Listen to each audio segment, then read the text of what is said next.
असे का होते सगळ्यांना सांभाळताना तू स्वतःच हरवते?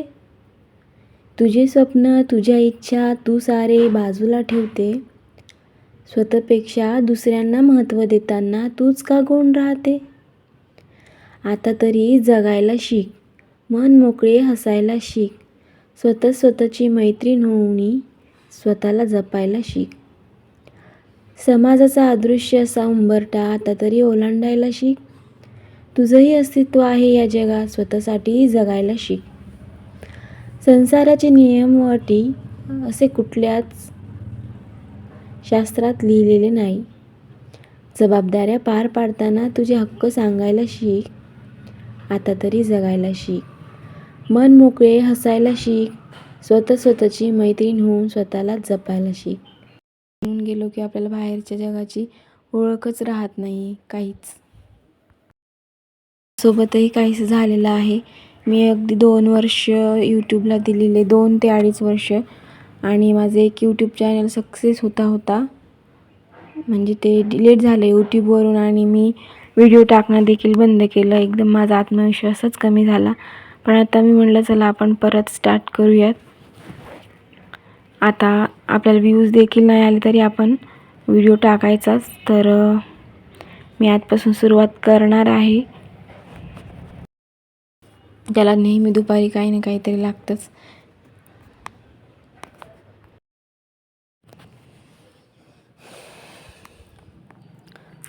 तर पोहे तयार आहे ते बघा. अशा प्रकारे पोहे केले. मिरच्या मी अशाच ठेवते कारण की त्याला मिरच्या कांदा वगैरे काही आवडत नाही. पण मी थोडासा टाकला आणि मिरच्या नंतर काढून घ्यायच्या आणि नंतर त्याला पोहे द्यायचे. तर तो लगेच आला खायला.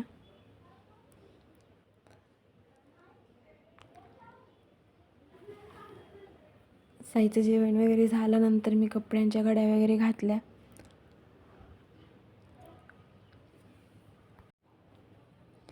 माहीत नाही मला एडिटिंग येते किंवा नाही येत, पण ना माझं यूट्यूब चॅनल काही सक्सेस होत नाही आहे. तरी पण आता मी हार नाही मानणार. आता रोजच्या रोज मी व्हिडिओ टाकणार आहे.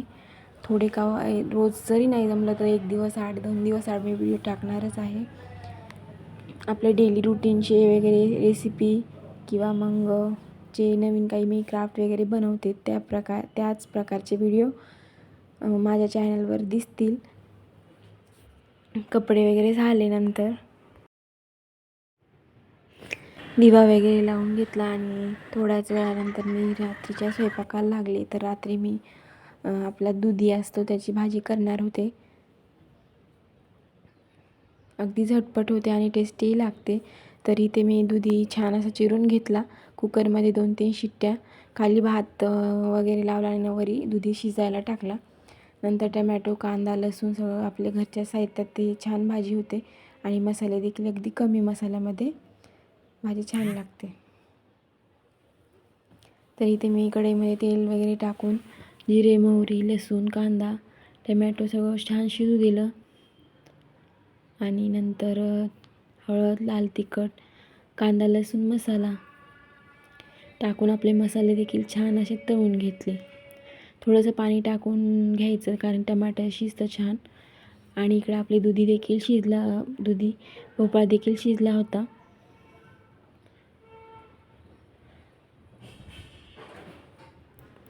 त्याला थोडंसं असं मॅश करायचं, जास्त करायचं नाही. तो शिजलेलाच आहे आणि थोडंसं असं दाबून घ्यायचं आणि आपल्या मसाल्यामध्येही टाकून द्यायचं. मसाला देखील अगदी छान असा तेल सुटलेलं आहे याला आणि याच्यामध्येही टाकून घ्यायचा. भोपळा म्हणतात, कद्दू म्हणतात, काय असो ते, मला भोपळाच्या याला पण कद्दू म्हणतात त्याला. तर याच्यामध्ये मी हे टाकून घेतलं आणि वरतून थोडंसं शेंगदाण्याचा कूट वगैरे टाकायचा. अगदी छान अशी भाजी होती. जास्त रस्सा देखील नाही आहे भाजीला चांगला लागत, अशी रस्स्याचीच भाजी छान होते.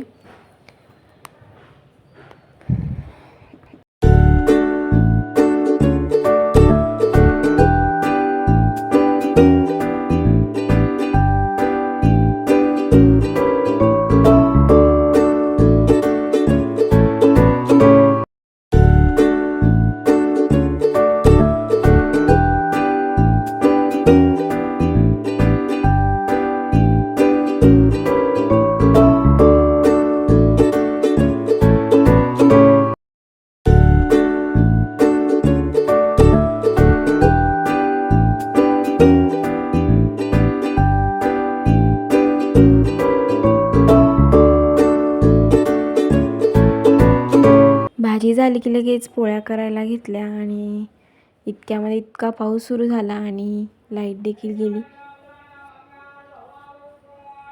त्याच्यामुळे मी कॅमेरा बंद केला आणि टॉर्च लावला. नंतर मी सगळी क्लिनिंग म्हणजे भांडे वगैरे घासले आणि नंतरच व्हिडिओ शूट केला.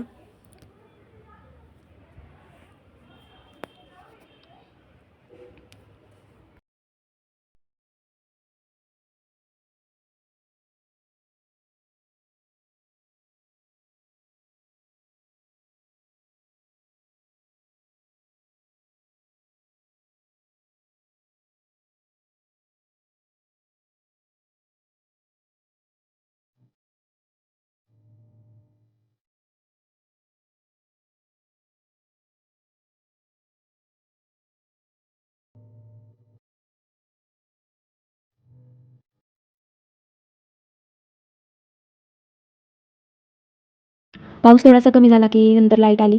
मी भांडे वगैरे अगोदरच घासून घेतले आणि छान असं आवरून घेतलं किचन.